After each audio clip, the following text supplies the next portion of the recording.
Salamat Pilipinas. Magandang gabi sa atin lahat.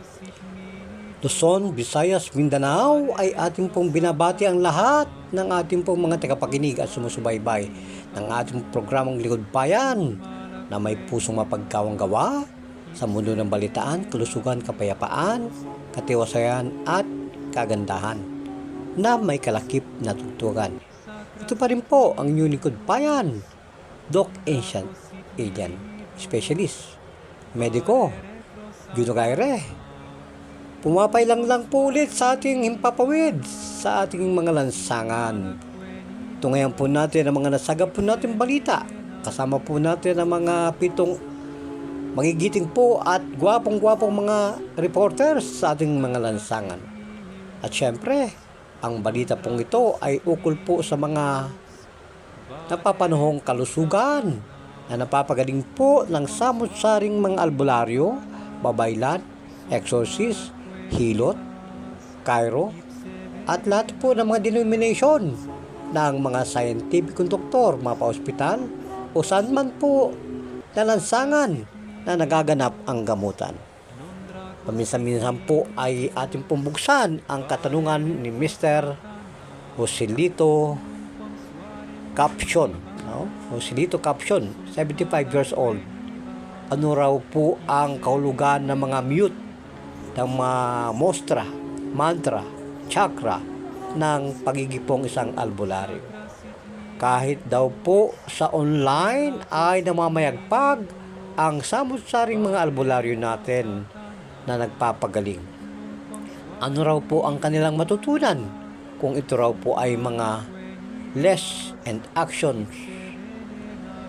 Common na po ang mga ganitong panggagamot, Mr. Joselito, Mr. Paquito. At yan po ay talagang nangyayari sa ating lansangan. Na bagamat may mga piping albularyo, yan po ang kanilang tugtog ng kanilang panggagamot. Yan po ang pagiging maestro nila na dapat po nating tanggapin sa ating sarili-sarili. Ang tanong po ni Aling Mercy Villaruel, paano raw po maririnig nila ang dasal na to na nanggagaling sa Ama natin sa langit?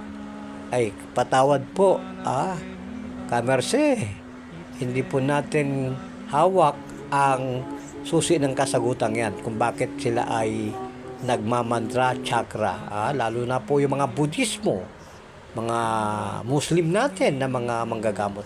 Ganun din po ang mga Katoliko. Yan po ay in fairness po, wag po nating pagtampuan ng kanilang mga ginagawang estilo.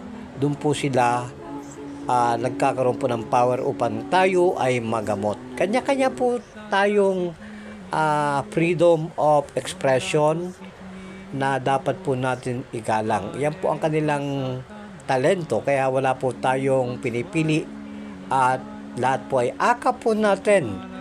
At syempre, pasalamat po tayo at ang mga tao pong nanggaling sa emergency ay napapagaling natin nila sa kanilang bahay at saan mang dako ng gamutan ito.